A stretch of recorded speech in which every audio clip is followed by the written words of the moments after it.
l'apostasie. Il existe 3 sortes d'apostasie.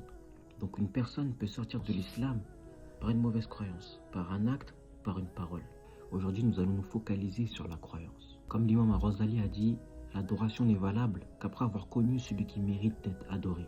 Donc si une personne se dit musulmane, mais elle croit que Dieu est une lumière, il n'a pas adoré Allah, il a adoré la lumière. Donc ses actes sont pour la lumière.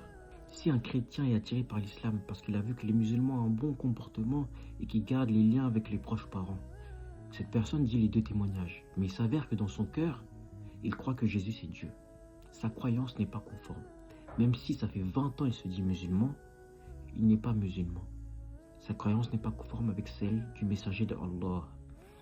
Il ne suffit pas de se dire musulman pour être musulman. Il faut avoir la croyance conforme avec celle de l'islam. Ces exemples sont pareils pour celle qui a imaginé Allah.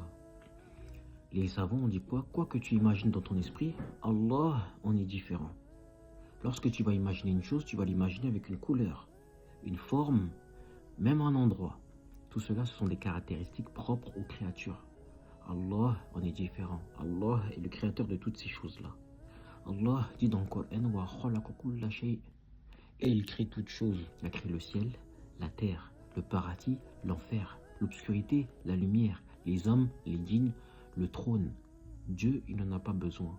Il existait avant que tout cela existe. Nous, les musulmans, on fait l'absolue distinction entre le créateur et la créature. C'est ça le tawhid.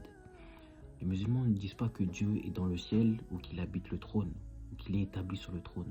Ce sont des endroits. L'endroit, c'est quoi? C'est un espace qui est occupé par un corps. C'est ça l'endroit. Dieu est le créateur de l'endroit, il est le créateur du trône. Il existait avant que le trône existe, il existait avant que le ciel n'existe. Et il reste tel qu'il est, même après avoir créé sa créature. On n'est pas des chrétiens pour dire que Dieu a créé une créature, puis il est rentré dans sa créature. Ça n'a aucun sens. Dieu n'a pas besoin de sa créature. Il existait avant que toutes les créatures existent. Et il reste tel qu'il est. Donc si une personne avait une de ces mauvaises croyances, il a pensé que Dieu est une lumière, il a pensé que Dieu est un homme, il a pensé que Dieu a des organes, il a pensé que Dieu habite le ciel ou le trône ou la terre ou il est partout. Être partout, c'est être dans tous les endroits. Dieu n'en a pas besoin.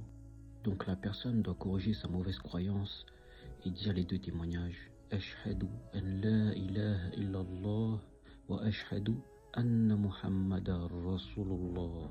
Il faut faire absolument attention aux mauvaises traductions, aux mauvaises interprétations qui peuvent te faire croire que Allah a une ressemblance avec ses créatures.